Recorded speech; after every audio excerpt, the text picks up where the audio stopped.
د موسی علیه السلام په وخت کې راځي و یو کس دا ډېر سخت ګناهګار و. دا خلک یې د ده د شر څخه تنګ شول، ویستل زره د کلي وباسي.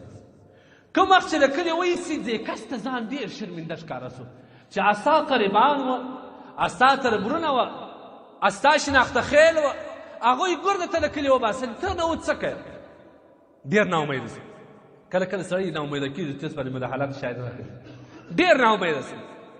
باره د خپل رب ته خواست وکړي چې زما ربه ورور وایستم د کوره، تربور د کوره وایستم، کلیوال د کلي نه وایستم، علاقې والا د علاقې نه وایستم، پر دنیا بل دوست نه لرم، ټول راسه بې دوسته شوه. لا زما دوست خو ته یې، سید زه ګناهګار یم. که زما په بخښلو باندې ستا په خدایي یا ستا په ملکیت کې کمی راځي، ما مه بخښه. که زما په عذاب باندې ستا په ملکیت کې، ستا په باچایي کې زیاتوب راځي، ما ته عذاب راکړه. لیکن دا ښکاره خبره ده، لا چې ما معاف کړې ستا په خدایي کې کمی نه راځي، لا چې ته ما ته عذاب راکړې ستا په خدایي کې اضافه نه راځي، لا ما معاف کړه، ما معاف کړه. دا کلمې چې ویل مړ شو، چې مړ شو د الله جل جلاله موسی علیه السلام ته پیغام راواستو او دا یې ورته وفرمایل.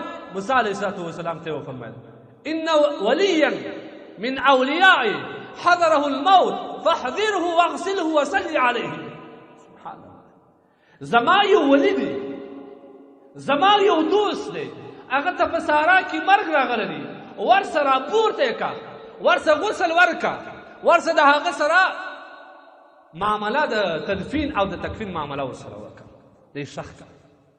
او زما بندګانو ته دا هم ووایه که څوک د ده په جنازه کې حاضر سو چې هر څومره ګناهګار یې زه بخښم. موسی علیه السلام ډېر په تعجب کې سو چې دا به کوم لایق وایي. دی چې راغلی هغه ګناهګاره بنده و چې هغې د کلي شړل. وخ خدا کلیوال چې راغلی دا موسی علیه السلام ته څه وایي، دا خو موږ د کلي وشړئ. وایي موسی علیه السلام ته الله تبارک وتعالی ویلې ای زما بنده، ای نبي، دغه کس ما ته دا رقم الفاظ ویل، دا رقم یې ویل، دا رقم ویل، زما د خدایي سره دا مناسب دی چې زه دنه یې وبخښم. او ای موسی واوره، اوس خو ده یوازې د ځان دپاره توبه وایستل، د ځان دپاره، که د ټولې نړۍ دپاره توبه وایستلې وای، الله وایي ما د هغوی په حق کې مقبلوم. زما رب دومره بېرباره دی. زما نه ته چې ګناه کوې ولې رب نه یادوې؟ صحیح دی، ورځ دې ګناه کړې ده، توبه وباسه. داسې وخت به راسي بیا به ستا دپاره موقع نه وي، ستا دپاره به دا موقع نه وي چې ته مغفرت وغواړې.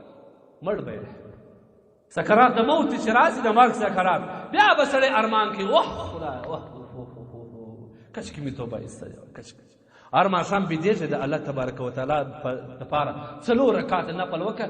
لا نن ورځ مې ګناه کړې ده، قصدن مې نه ده کړې، راسه سوې ده، زه پښیمانه یم، ما معاف کړه. الله تبارک وتعالی به دې ضرور معافوي. قل یا عبادي الذین اسرفوا على انفسهم لا تقنطوا من رحمة الله. ای زما هغه بندګانو، زما بندګانو ته وایه، نبي علیه السلام ته الله وایي قل ورته ووایه یا عبادي. دا د ټولو د محبت لفظ دا دی، الله خپل بندګانو ته اسمایي.